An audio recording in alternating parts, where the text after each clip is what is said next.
அறத்தை கற்றுக் கொடுத்த ஐயா வள்ளுவருக்கும், வீரத்தை எண்ணுள்ளே விதைத்த அண்ணன் பிரபாகரனுக்கும், தேசிய திராவிட கட்சிகளால் புழுக்களாக இருந்த தமிழக இளைஞர்களையும் இளைஞர்களையும் புலிகளாக மாற்றிய அண்ணன் செந்தமிழன் சீமானுக்கும் வணக்கத்தை தெரிவித்து, இன்று உலகத்தில் தேசிய இனத்தை ஒடுக்க நினைக்கிற அத்தனை ஆதிக்கவாதிகளுக்கும் சிங்கள பேரினவாதத்திற்கும் உயிர் பயத்தை ஊட்டிய கரும்புலிகளின் நாள் இன்று. ஆகவே எங்களை எதை கொண்டும் பயப்படுத்த முடியாது என்பதை இதன் மூலம் நான் தெரியப்படுத்திக் கொள்கிறேன். இரண்டாவது, இன்று ஜூலை 5 உழவர் தினம். ஜூலை 5ஆம் தேதி 1972 விவசாயிகள் போராடி 15 உயிரை இந்த திமுக அரசு சுற்று கொன்ற தினம். வெறும் 70 ஒரு போராட்டம் நடக்கிறது. 8 பைசா மின்சாரத்தை 10 பைசாவாக இந்த திமுக அரசு மாற்றுகிறது. அன்றைக்கு போராடினார்கள், 3 உயிர் போனது, 1 பைசா குறைத்தார், 9 பைசா. அதற்குள் ஒரு வருடம் பூர்த்தியாவதற்கு முன்பாகவே 1/1/1972 12 பைசாவாக மின்சார கட்டணத்தை உயர்த்துகிறான். 3 பைசா ஏற்றக்கூடாது என்று போராடி தமிழ்நாடு முழுக்க அன்றைக்கு காங்கிரஸ் கட்சியும் கம்யூனிஸ்ட் கட்சியும் உழைவர் உழைப்பாளர் கட்சி நாராயணசாமி நாயுடு தலைமையிலான கட்சியும் போராடி, அன்றைக்கு காமராஜரும் கம்யூனிஸ்ட் கட்சியினுடைய கல்யாண சுந்தரம் அவர்களும் போராடுகிற போது இதே ஐயா கருணாநிதி அவர்கள், இது ஏரோட்டும் விவசாயிகளுக்கான போராட்டம் அல்ல, காரோட்டும் விவசாயிகளுக்கான போராட்டம் என்று ஏளனமாக பேசிய விளைவாக தமிழகத்தில் இருக்கிற அத்தனை விவசாயிகளும் மாட்டு வண்டியை கூட்டு வந்து நடு ரோட்டில் நிறுத்திவிட்டார்கள். அமெரிக்காவில் இருக்க நியூயார்க் டைம்ஸ் பேப்பர் எழுதுகிறது, இந்தியாவினுடைய பேட்டன் டேங்குகளை கொண்டு தமிழக விவசாயிகள் போராடினார்கள் என்று சொன்னது. எனது சொந்த ஊரில் பெதநாயக்கன் பாளையத்தில் மிகப்பெரிய போராட்டம் நடந்து கொண்டிருக்கிற போது அந்த ராணுவம், துணை ராணுவம் சுட்டு பெதநாயக்கன் பாளையம் வரவேற்கிறது என்று அன்றைக்கு இந்த நெடுஞ்சாலைகளில் ஒவ்வொரு ஊரிலும் ஒரு ஊர்பலை இருக்கும், அந்த காங்கிரட் பேர் பலகையை துளைத்து கொண்டு வந்து சுட்டு எங்கள் ஊரில் மட்டும் 9 பேர் செத்தா.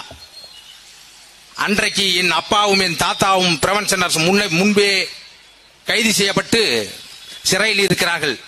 நான் பிறந்தது 30/7/1972. இந்த போராட்டம் நடந்தது ஜூலை 5.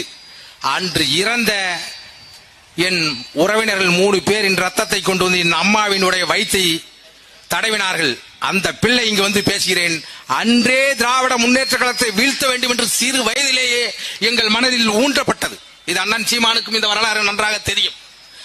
எதற்காக இன்றைக்கு கிட்டத்தட்ட நாங்கள் 9 கூட்டம் நடத்திவிட்டேன், ஒரே ஒரு கூட்டம் தான் பேசியிருக்கேன் என்றால், இன்றைக்கு தமிழ்நாட்டில் அதிக பேச்சாளரை கொண்ட, கருத்து செறிவுமிக்க பேச்சாளரை கொண்ட ஒரே இயக்கம் நாம் தமிழர் கட்சி மட்டும்தான்.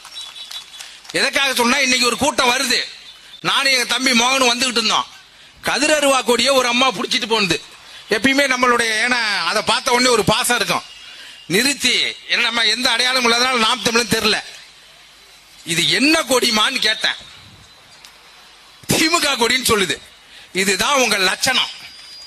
இதே எங்க பெண்களை பதாகையை தூக்கி கொண்டு போகும்போது புலிக்கொடியை தூக்கி கொண்டு போற பெண்ணை நிறுத்தி இது என்ன கொடி என்று கேள்.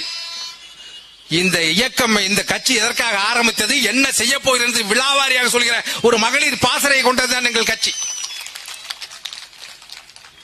அதாவது ஹிட்லர் வந்து 2ஆம் உலக கம்யூனிஸ்ட்லாம் கண்டா சுட்டு கொன்றுங்கடாங்கிறான். அவன் தொப்பி வச்சிருப்பான், சின்னம் போட்டிருப்பான், சிவப்பு ஏதாவது அடையாளமா இருக்கும். அப்ப போய் ஹிட்லர் கேட்கிறானுவ, எப்படிங்க கம்யூனிஸ்ட் அடையாளம் கண்டுபிடிக்கிறதுன்னு. ஒருத்தனை கூப்பிட்டு நிறுத்து, 50 ஆண்டுகளுக்கு முன்னே என்ன நடந்துன்னு கேளு, அவன் சொல்லுவான். அவன் சொன்னா சுற்று, அவன் கம்யூனிஸ்ட். 50 ஆண்டுகளுக்கு பின்னாடி என்ன நடந்து கேளு, சொல்லுவான். அவனையும் சுட்டு கொன்று, அவன் தான் கம்யூனிஸ்ட். அதுபோல எதிர்கால தலைமுறைய வரலாறும் அடுத்த தலைமுறையின் வரலாறையும் சாதித்து காட்டுகிற ஒரு கட்சி நாம் தமிழர் கட்சி. அகிம்சையில் இருந்து காந்திஜி பல முறை உண்ணாவிரதம் இருந்தார், ஒரு முறை கூட இறக்கவில்லை, கோச்சோதான் சுட்டுக் கொன்றான். ஒரே முறை உண்ணாவிரதம் இருந்தான் என் அண்ணன் திலீபன், கொண்ட கொள்கைக்காக மாண்டு போனான். அகிம்சையை ஏந்தி நிற்கிற பிள்ளைகள் நாங்கள்.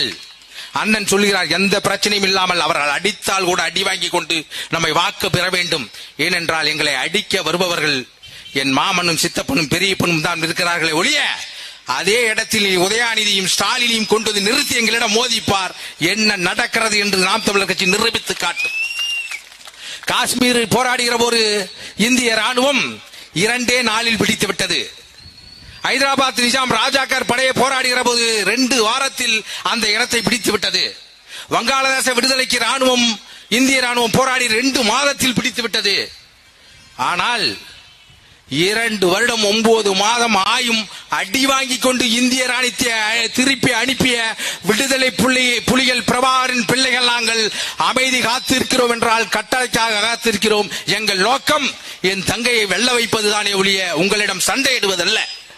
ஆகவே எனது உறவுகள், இன்னும் 3 நாளில் களம் கொதி நிலையில் இருக்கிறது.